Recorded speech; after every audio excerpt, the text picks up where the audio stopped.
All right, so for the basis of research, so we wanted to start with the initial idea of promoting attendance in Sierra High by identifying, recommending, and securing safe routes for the students. So in doing that, we spoke a lot with Mickey, we spoke with Hector, we tried to get involved with the safety committee.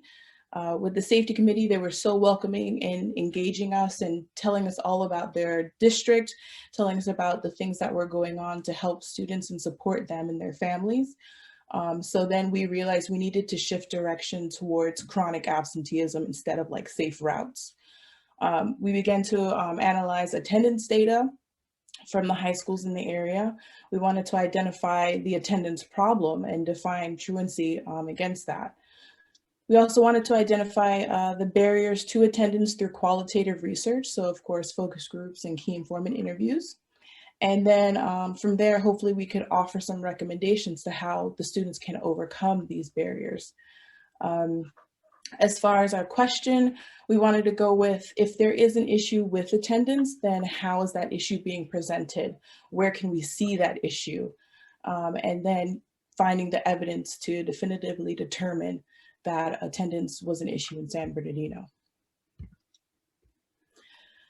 So for our research, we wanted to tap into high schools.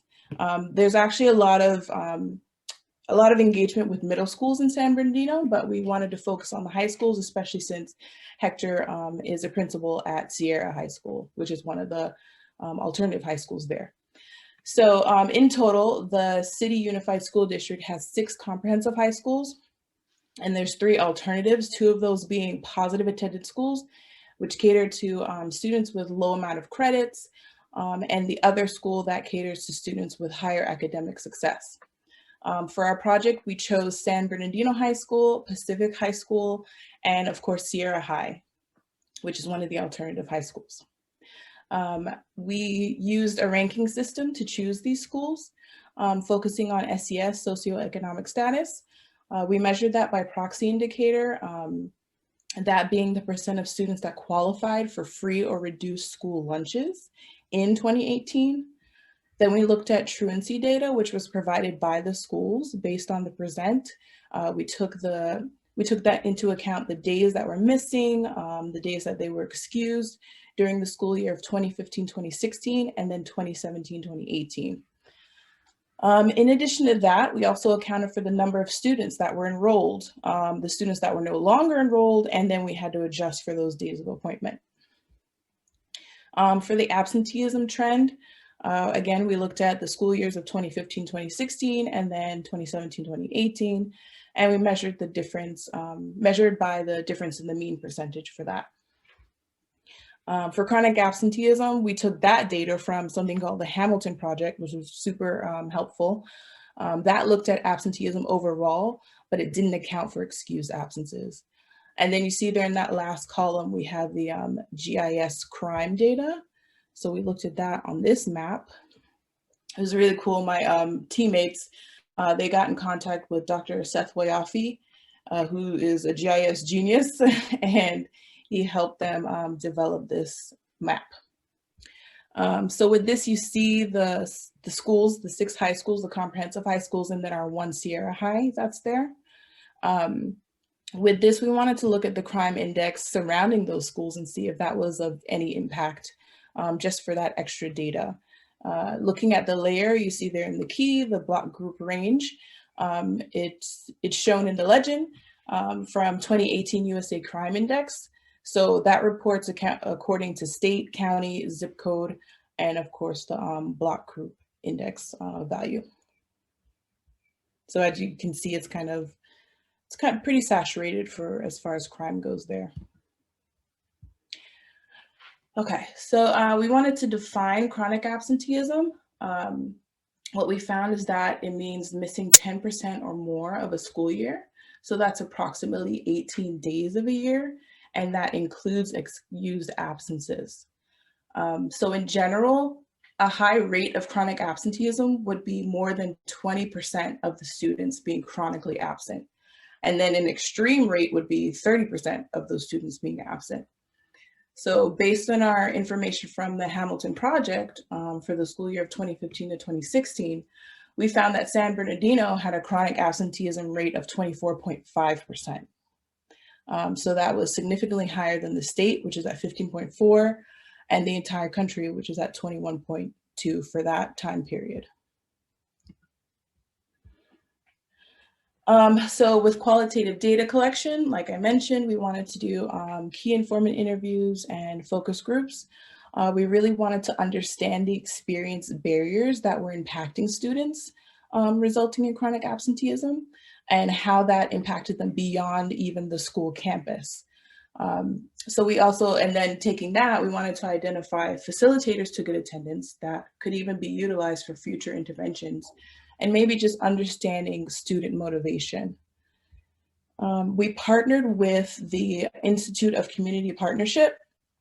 So that's headed by Dr. Belliard. He presented a couple weeks ago. And with their partnership, we were able to submit an IRB as an addendum with a community health and education work IRB, which also had a similar focus of minimizing the rates of chronic absenteeism. From there, we created guides and consent forms. And of course, we had them in Spanish translation available for students and parents alike. With the focus groups, we conducted them in the high schools, San Bernardino, Pacific, and Sierra. We chose about 8 to 10 participants each for those groups, and we separated it into parent focus groups and then student focus groups. And then the parents focus groups were broken down even more into parents of chronically absent students, and then parents of good attendance students. Recruitment was a little bit interesting, so we of course had to be flexible and adapt. So at some points we did have to combine those groups or split them based on, you know, what we could recover as far as people who attended. For key informant interviews, we stuck with actually the district safety and attendance advisory committee. So it was, they were all really excited and willing to share and gave us a lot of, you know, good insight. Of course, all of the interviews and focus groups, they were recorded, they were transcribed, and then that was really tough. Oh my goodness. Recorded, transcribed, and then of course themed, and we gathered that information and then we compared it to secondary data and such. Okay, so with our key findings, Nishida was really great, my teammate, in making this fun diagram. So we took it as internal and external to help us break it down a little bit easier. Internal relates to what the school can control, and then external is relating to what the school cannot control. So it's like super just environmental and what's going on in the student's life. If you see there's some like themes that cross over between barriers and facilitators, like the counseling system, or even teachers and teacher interaction. And then on the external side, you see there's family support and lack of student motivation, and then again, family support in the facilitator. So it's kind of that idea, those themes were crossing over, and just the perception of what the student was going through and how they felt that maybe like in the counseling system, as a barrier, the student may feel like, I'm not hearing from the counselor, therefore they don't really care. So what's the point of even having the counseling system? Or I can barely get time with them. I can't even get an appointment with them. So I don't see how that's going to help me. While on the other side, as a facilitator, some students were reporting that, you know, it was really encouraging and the counselors would reach out to them often and be a part of their weekly lives, and they created a rapport that was really helpful towards success. So looking at those results and then contributing factors down below, we gathered that within the district and the community, they face a lot of struggles and disparities as far as environmental and within the school and things like that, but they're not allowing those things to deter them. They're actually very resilient, and they seek not only to survive, but to thrive in the environment that they're given. We heard a lot from the students about like the safe routes where we initially started. Is that something you're scared of? Is that something that deters you from school? And a lot of the times they said it wasn't. It was just kind of another experience but it's also experience that shouldn't have to occur for adolescents. They shouldn't have to encounter those dangers or that risk when just trying to go to school. So we realized from here that future interventions need to actually support students, parents, families, staff, and the community. It can't just be focused on one population. Ultimately, chronic absenteeism is a public health issue. Education and resultant graduation can actually be predictors for adult success, their health status, and their health outcomes. We found that, for example, students who are chronically absent in their early formative years, they're less likely to achieve those reading proficiencies by 3rd grade. And then by 6th grade, if the chronic absenteeism becomes one of the primary, it can become a primary indicator of the student dropping out of even high school. That's why right now in the county or in the district, they're really focusing on middle school kids and trying to sort out what can we do to support them so that they have this culture of attendance from youth up into high school and on. So the short-term effects of chronic absenteeism result in poor grades, prolonged graduation, lower levels of persistent success into college, failure to graduate. Long-term, it can turn into risk factors and health issues and underemployment and just having less education. So we wanted to apply the socio-ecological model to chronic absenteeism to look at how those impacts of chronic absenteeism are laying out in their life cycle and students' life cycles.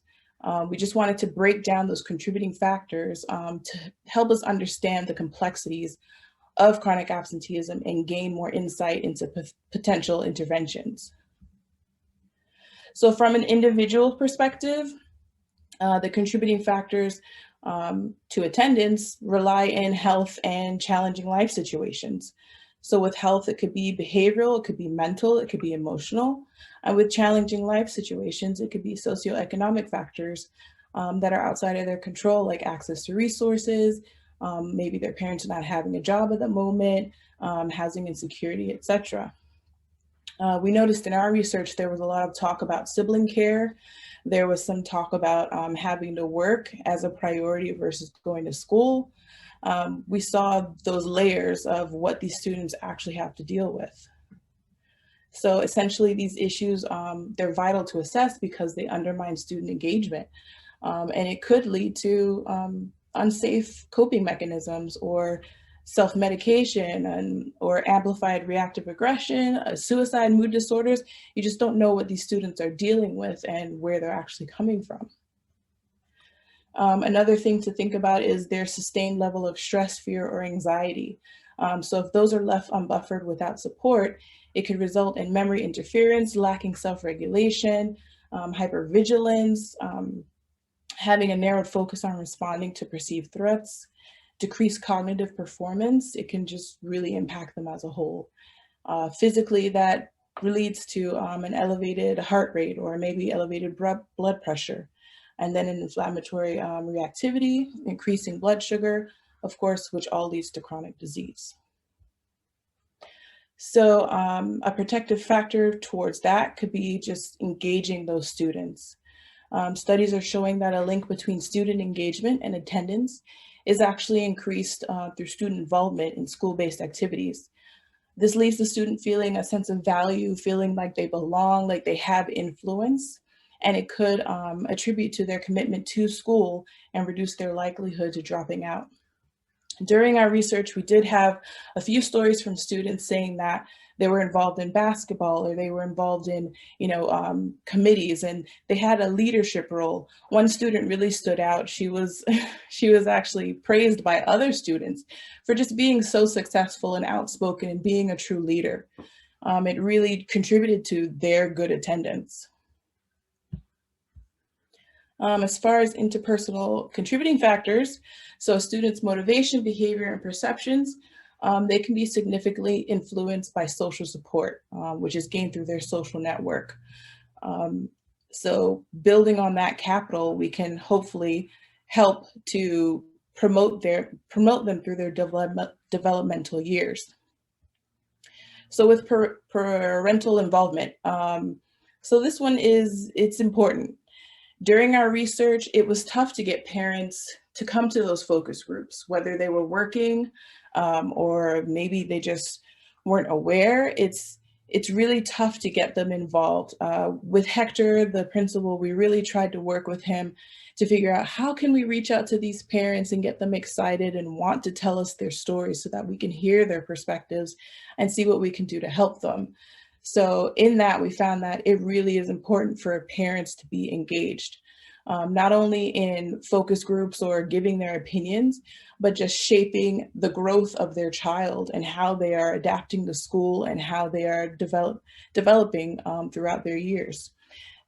Parents provide an emotional safety. They're a resource for health safety measures in general.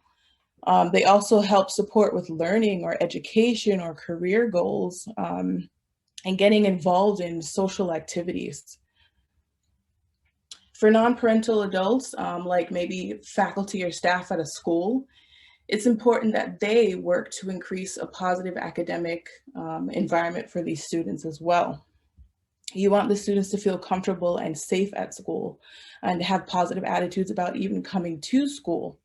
As I mentioned in that diagram, it was a facilitator and a barrier for student-teacher engagement. Depending on how the teacher interacts with the student, are they asking them questions? Are they supporting them when they're doing their homework? For Hector, for example, he's the principal of Sierra. He made it a point to always engage with the students throughout the day, no matter how busy he was. If he's walking through the hallways, he's reaching out to them. He's saying, hey, how are you today? What's going on with you? Or if there's a break and he sees some kids sitting on a picnic bench outside and they should be in class, when the bell just rung, he'll say, hey, get to class. You know, they want you there. We want you to be there to learn and to grow. The students expressed to us that that actually meant something to them. It wasn't just a passing person saying a few words.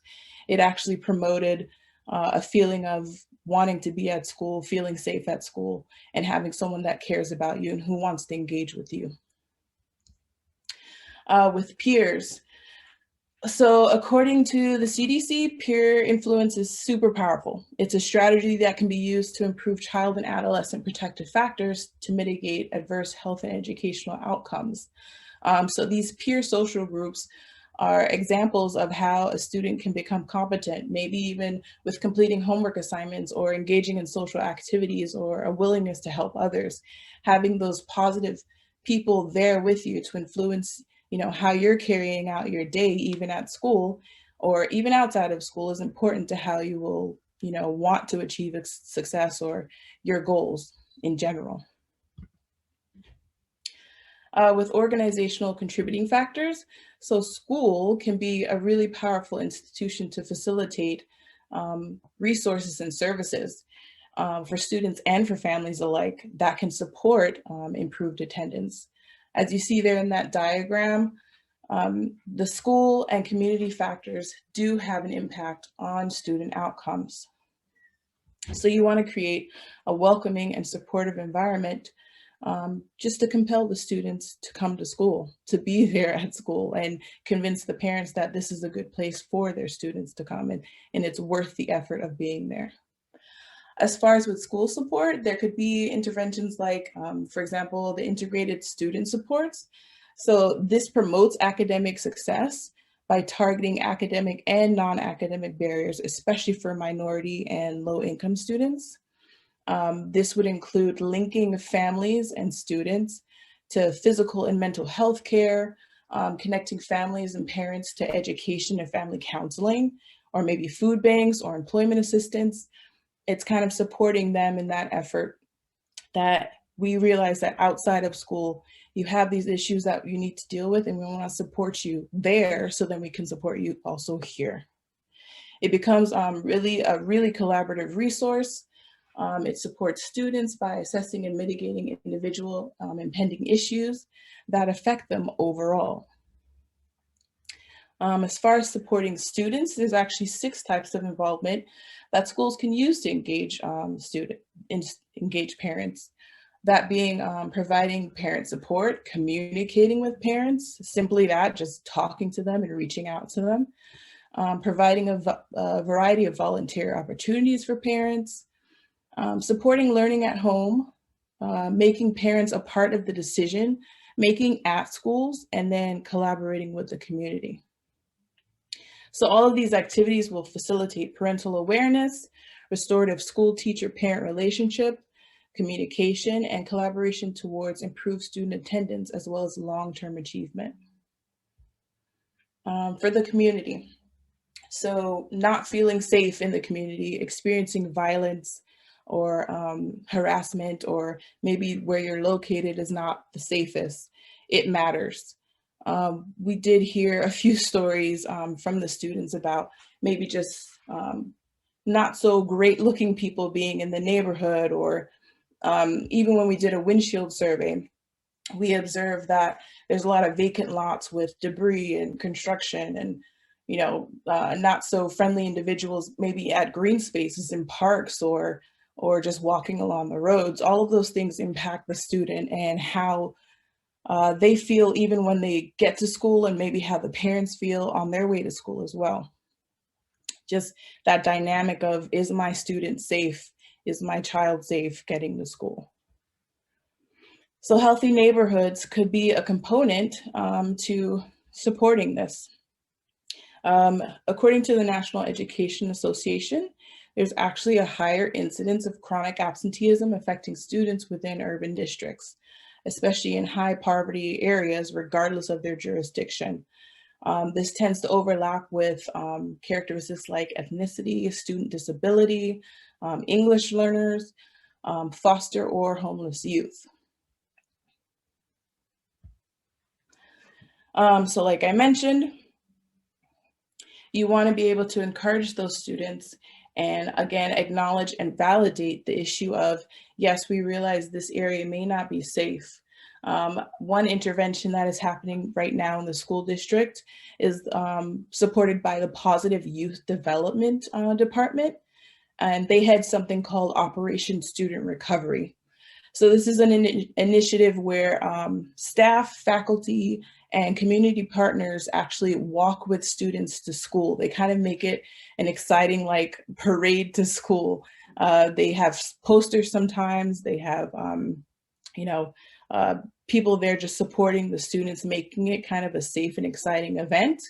What they do is they walk with them on optimal routes or safe routes to school.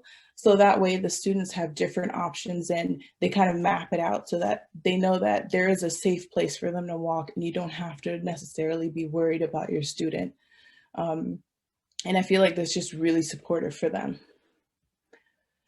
So some key ideas that you want to think about when it comes to built environment is that there is a relationship between the health of the student and their built environment. Those significant impacts, whether physical, social, or mental, they should be evaluated prior to even having these students in these areas.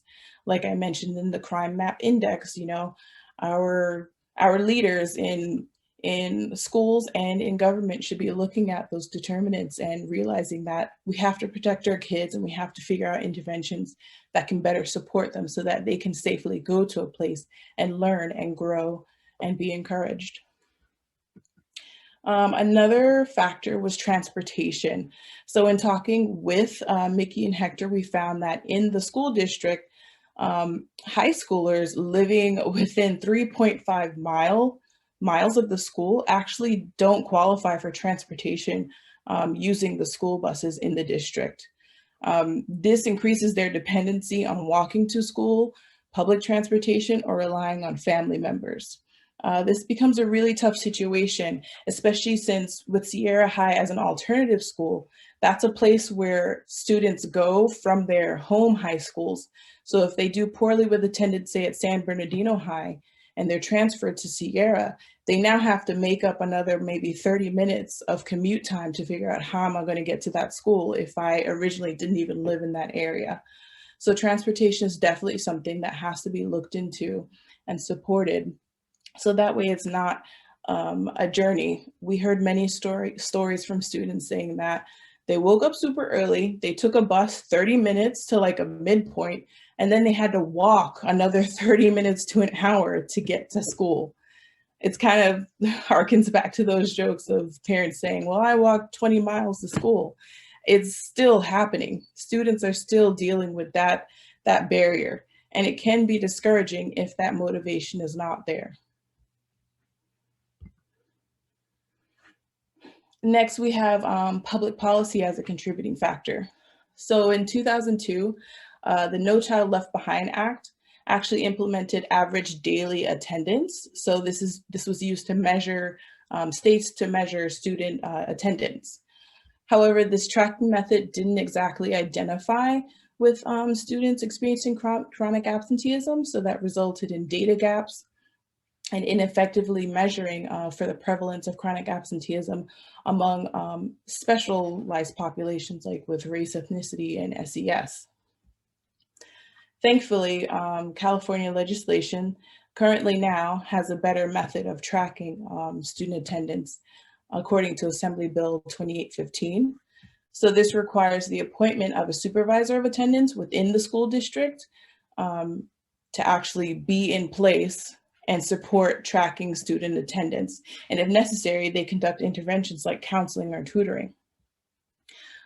They also can conduct an intervention where they collaborate with raising awareness of the issue of chronic absenteeism, whatever that dynamic may be for that specific student, with the inclusion of parents, guardians, caregivers, community partners, or school faculty. So the Assembly Bill in general wants to create a culture of attendance and then have supportive and collaborative interventions to help the students. The last one is, the next is the local control and accountability plan. That's also a tool that's being used by the local educational agencies to set goals and plan actions and leverage resources so that they can improve those student outcomes. Under this act, the California actually created the School Quality Improvement Index. So this includes chronic absenteeism as one of 5 social, emotional, and cultural climate factors. So it's really looking at chronic absenteeism and saying this is something that is impacting our students and it is to be taken seriously. So the great thing about chronic absence data is that it's actually a powerful metric. It's usually more available than emotional or academic performance. So then you can take anticipated action towards mitigating it in general. If we can get it accurately collected and analyzed in real time, we can use that data to help inform community partners and educators to provide encouraged support and for the students. And we can use it as an indicator for necessary early intervention so that we can stop whatever is happening with that child, fix it, and get them back on track, whether it's supporting their family endeavors, getting them, whatever resources they need so that they can get to school. So as we look forward, I had to throw this slide in there with the alternate dynamic of the pandemic. This is impacting the way that students are learning now. It's impacting their attendance. Right now, the district is in phase 1, only online learning. And since March 2020, the US Department of Education actually approved California's request to waive nationwide accountability for reporting requirements for the school year 2019-2020.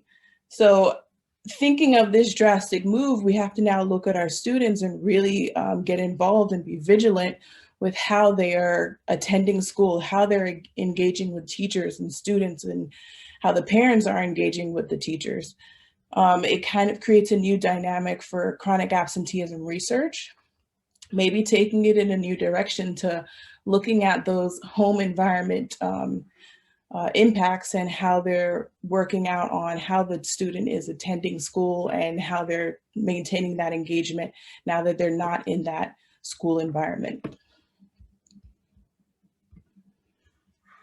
So all of that research, all of that work became the brainchild of Nishita. There she is. And she'll kind of talk further about BERDOO. Thank you for having me and for letting me share about BERDOO. I think I know some people here and they've already seen it, but as you heard Jakey talk about the work that we did, one of the things that was hard to even comprehend was how emotional the process was, because we'd sit in focus groups or do an interview and literally like feel like the wind got knocked out of us with some of the stuff that these kids were telling us, and that's just from hearing their stories, but they've lived those stories. And it was important, we thought it was important to get those stories out there, because when you Google San Bernardino, the first thing that pops up is all the crime rates. It's all the very negative news clips showing, or headlines that show how this person got murdered, or there was this shooting, or how San Bernardino is the third most unsafe city in the country, and then I think it's the most unsafe in California. And that's the only thing that people see when they hear about San Bernardino. So it was important to us because one of the themes that we kept hearing over and over again when we were talking to people is the idea of resilience. The stories that you hear are just these kids, it's their everyday life and their everyday story, but they don't even realize that's stuff that kids shouldn't have to deal with. But to them, that's just the way that they live. And they've been through so much and they still have really big hopes and dreams. And when you ask them, what they want to do, they're like, oh, I want to do this, I want to go to college, or they know exactly what they want to do. Is they just need someone to believe in them. So we pretty much everything that's in our report and everything that the data talks about, we put into story form so that it made more sense to the general public when they're listening to this. And it started conversations, which is really exciting. We've had people talking about the different parts of the film and how it's important to them. And we premiered it over the holidays, and we actually had over 7,000 views when we had it up over the holidays. And it's up right now on YouTube and Facebook. We did a Facebook Live, and it was great to hear. It was hosted with the San Bernardino City Unified School District. So it was great to hear people commenting and saying how they appreciate seeing film about where they grew up. But the film talks about student-teacher relationships, which Jakey talked about, and we saw in the data, positive attendance, and the idea of talking about attendance in a positive way as opposed to saying you missed school. Rather than Sierra High School looks at positive attendance and the days that they are there instead of the days that they're not there. The Wellness Center at Sierra High School, they do everything from, they partner with Hazel Health, where they can do online appointments over an iPad. And that's become something that's provided more widely to all students because of the pandemic now. So a lot of students that never, or not never, but haven't had just a primary care visit in a really long time are getting the wellness checkups that they need because of this service. They also work with IEHP to make sure families have the ability to be able to get groceries, that they do have coverage.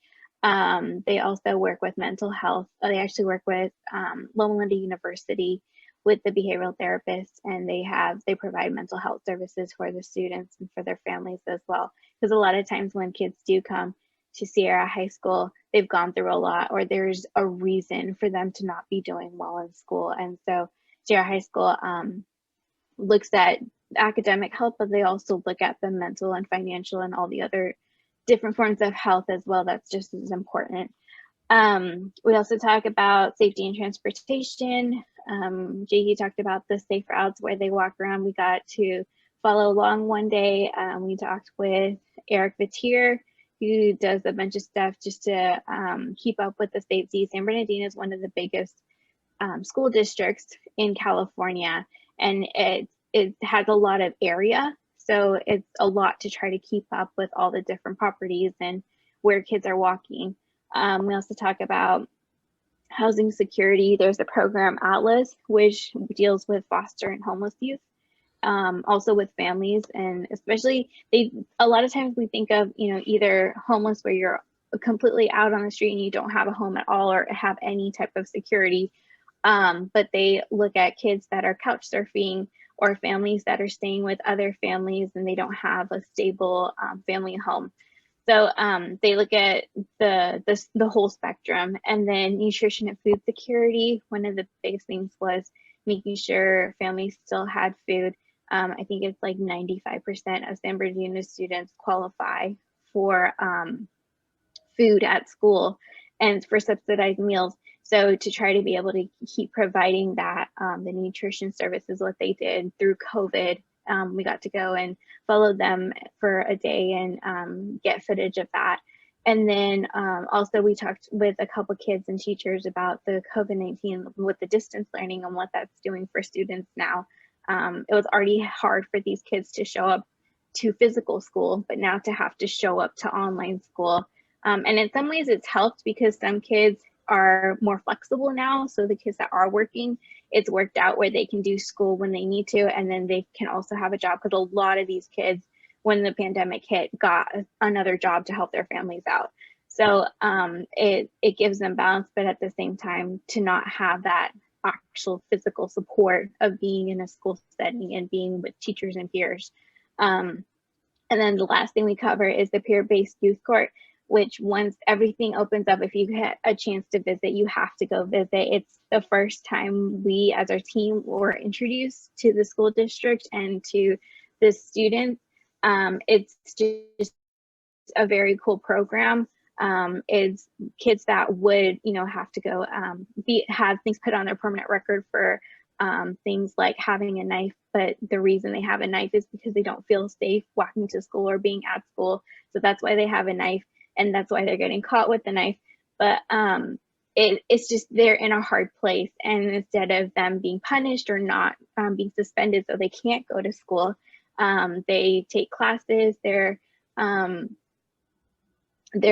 in a little courtroom with their peers, and their peers, there'll be a judge, which is usually someone from the district, either a police officer or someone from juvie or someone like that, that will be the judge. And then everyone else is peer-based, where they hear the case and they say they're the ones that that will give the punishment and recommend the classes or the volunteer work, whatever they suggest based on the case. So it's very cool if you get a chance to go visit. And Mickey, who runs it, she's great. She's actually the person leaning on the sign to the left. And she's just, everyone in the district that we've met is just so invested in giving back. And it's crazy to see because a lot of these people grew up here. So they went to high school in San Bernardino, and now they're investing back into their community. And it's not just like, doing their job for the day. They throw everything that they have into it. And it was great to see. So that was something we wanted to highlight. But the main purpose for the film was for it to be a public health tool, to be able to connect people to resources, because there's so many resources that the district provides that students and families don't know about. So we wanted to be able to highlight those so people can reach out and access those resources. And then the other thing was to just highlight the other side of San Bernardino that a lot of people don't see and hear about. And it's been incredible to hear people thanking us for sharing this story and for being able to share our story. So if you get a chance, it'll be up through the end of February. Feel free to watch it. And we do let people, we're working with people to let you host screenings as well. And you can have a panel where we talk about everything from the filmmaking to the research to what it's like filming through a pandemic, because that was kind of crazy too. Because we had to basically stop. And in March, when we first all went home, it was okay, it'll be for like a month or two, or well, it started with like 2 weeks and then a month or two. But then we didn't know how to keep it going, and we already had all this footage that we had to we knew that we couldn't not finish the film. And it's been great with the number of people that have reached out and helped and made it possible. So I think JQ was going to share the trailer too. Yeah, I have a couple minutes here. I'll press play.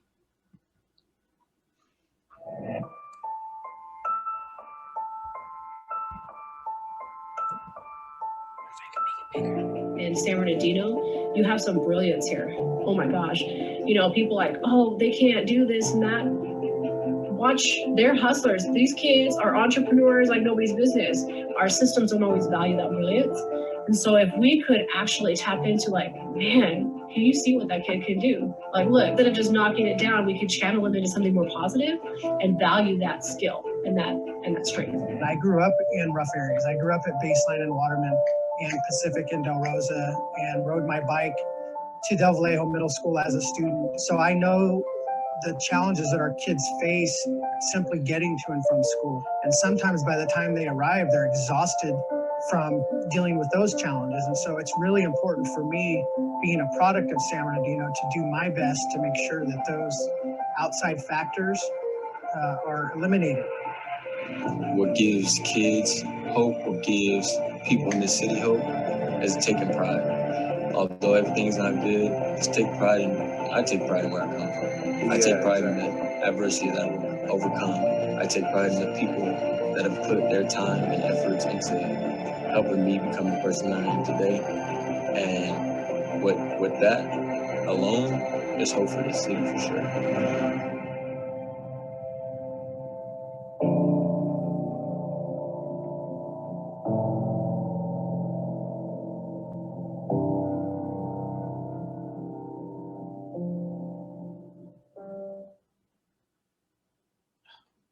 That's it. I'm so obsessed with this with this movie. It's so great. So, yep, that's the trailer. And then, oh, oops, okay, so that's the trailer. That's the research. Are there any questions so far?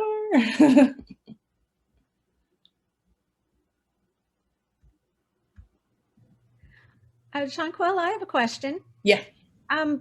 The age range of the kids, you said they were high schools. Different districts have different grades that fall under that high school kind of umbrella. Was this like grades 10 to 12 or was it 9 to 12? So we went with 9 to 12, and then if we had some recruitment issues, which we definitely did, we opted for the 18 and over students, especially at Sierra High, which is one of the alternative high schools that has kids either from area high schools coming over, or they have like kids who just couldn't finish that graduation, kind of came back, and now they're 18 plus trying to finish. The reason why I was asking is because I've raised two kids who have gone through those grade levels, and there is a huge difference between like the psyche or the emotional resiliency, everything that just the physical development of a 15-year-old, say, as opposed to an 18 or 19-year-old. And I wondered if this would be like a fruitful area for you if you were continuing this research to further break it down, maybe by age cohort or some way to like help you get to more tailored interventions for grade levels, possibly. I love that idea. Thank you. Actually, from this project, there's so many things I feel like we still want to do with it. I know for my project at the end of this doctorate, I was actually thinking about taking this and tailoring it towards, you know, those chronic diseases that are maybe experienced by the students, and maybe tapping into, like you said, those age groups to have a more tailored intervention. So it's just, the potential is so great with this project. So you never know. If you need help on the food insecurity part, I'm your person. Oh, I'm obsessed with food insecurity, by the way. I had another project that dealt with that, and it really sparked an interest. So that's another topic I was thinking about. So maybe it can be combined. I'll be glad to help. Awesome, thank you.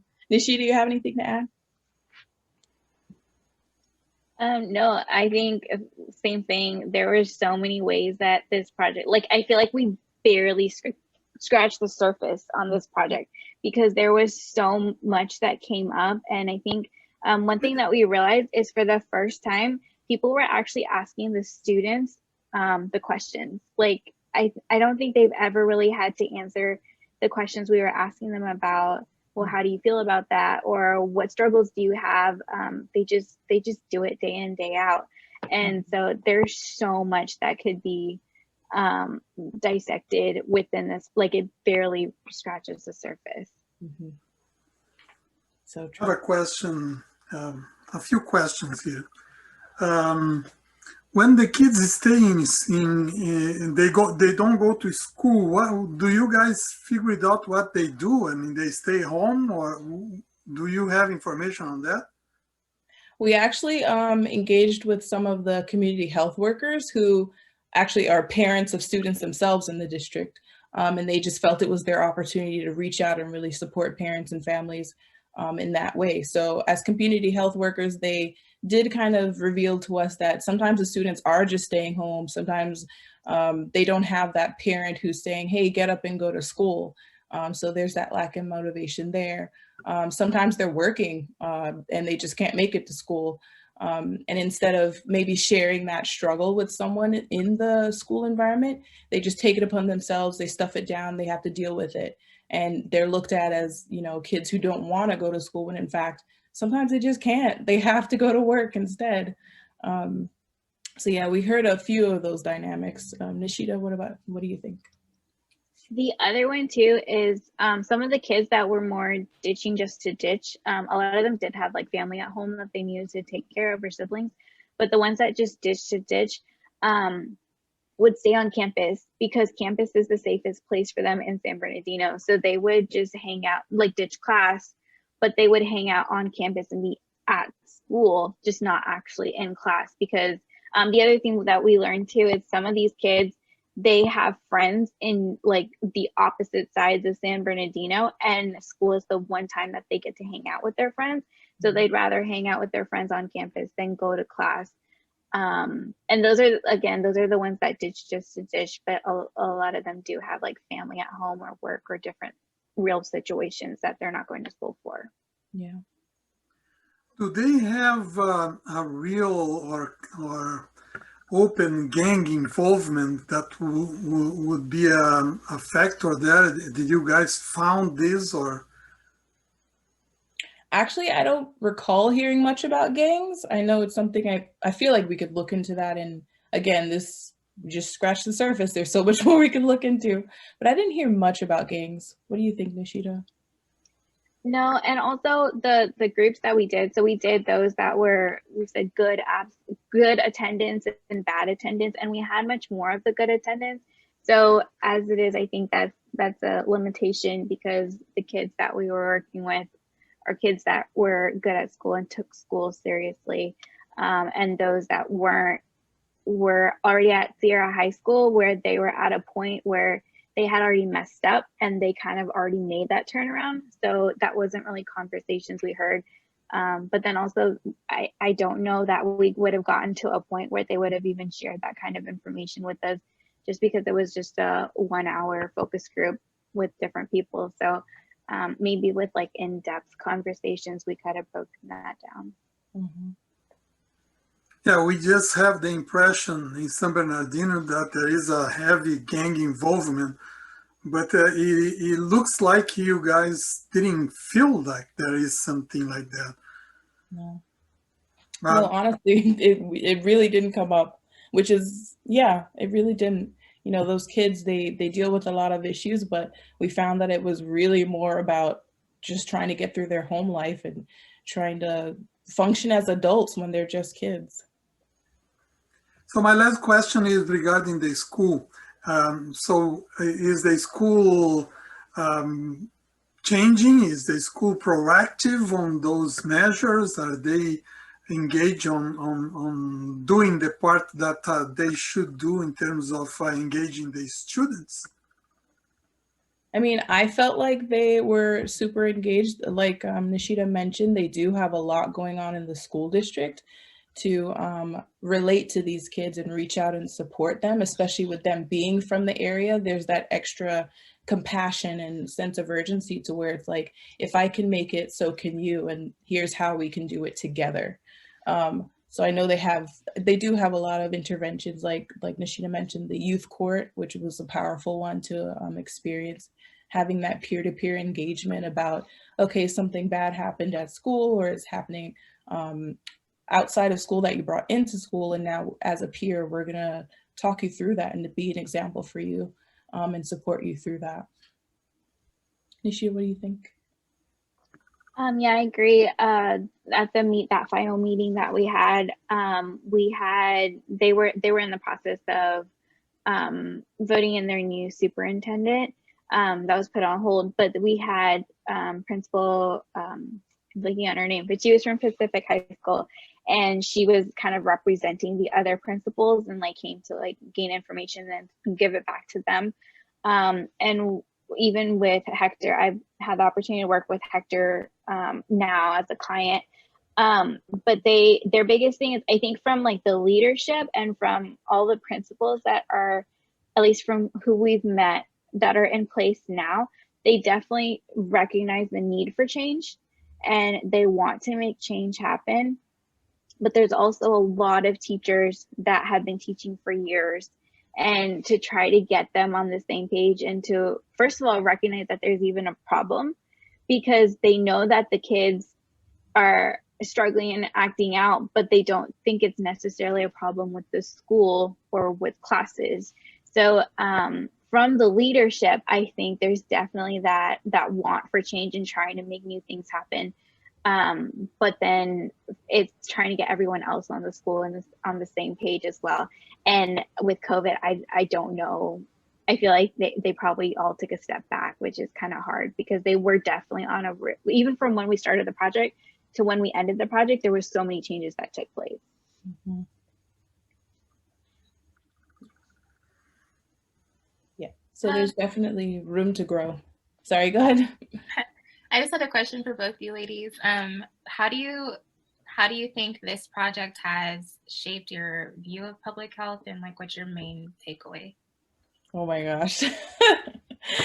I feel like it's been such a powerful experience. This was my first experience with public health in any capacity whatsoever, this service learning project. And when we first started, it was kind of overwhelming, because we're like, what do we do? Where do we go? Who do we talk to? But just engaging with the community partners and having them accept us and wanting to tell us about their city, about their students, about their experiences, it really just opened my eyes to public health in a way that I never thought it could. It showed me that public health is everywhere. Like, who would have thought chronic absenteeism has anything to do with anything? Or who would have thought that, you know, the things that are happening in their everyday lives have those long-term effects and can really change generation upon generation. So it's just, for me, it's been powerful, and I'm completely obsessed with this project. Even though it drives us crazy, like, we still want to continue and take it to places that have never been taken before. Like, you know, there's just so much opportunity. I second that. I had done public health in undergrad, but it was the first time that we were like in it and we got to actually experience it. It was a huge learning curve because we had to go through the IRB process. We had to make guides and everything, and like everything you need to learn about public health, I feel like we had to learn within like 3 months, which was crazy. But I think one of the biggest things that I learned is the importance of community and working with the community. And, you know, I feel like one of the greatest lessons I took away from my MPH was that that it's not about you, it's about the people that you're working with, and to work with them to make something happen. And if you're not doing it that way, you're not doing it the right way. So I think all of those lived experiences is what we took away from it.